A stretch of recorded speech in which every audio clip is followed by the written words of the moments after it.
अस्सलाम वालेकुम मोअज़्ज़िज़ वालिदैन। आज हमने बच्चों को जो हर्फ लिखना और पढ़ना सिखाया और पहचान करवाई वो है या, ये, छोटी ये। या, ये, यक्का, या से यक्का, या से याकूत। छोटी ये को लिखते कैसे हैं ये हमने उनको बताया कि लिखते हुए आप भी किसी ट्रे में रेत रखें, उंगली की मदद से पहले उसकी अलामत जहाँ जहाँ वो घूमता है ऐसे घुमा कर उसको सामने बच्चे के लाएं ताकि उसको अच्छी तरह से याद हो जाए कि ये कैसे थोड़ा सा कहाँ हमने इसको घुमाना है और नीचे की तरफ लाना है, फिर कितना ये लकीर से नीचे की तरफ आएगा और कितना ऊपर की तरफ जाएगा।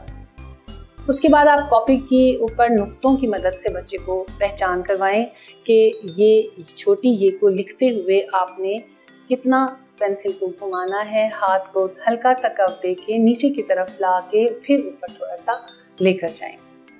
या से शुरू होने वाले लफ्ज़ों की बार बार उनको पहचान करवाएं ताकि उन्हें अच्छी तरह से याद हो सके। जब अच्छी तरह से याद हो जाएगा तो तभी वो या, ये जैसे ही हम कहेंगे तो वो उससे शुरू होने वाले लफ्ज़ों को पहचान सकेंगे। उम्मीद है कि ये वीडियो आपके लिए बहुत मददगार साबित हुई होगी।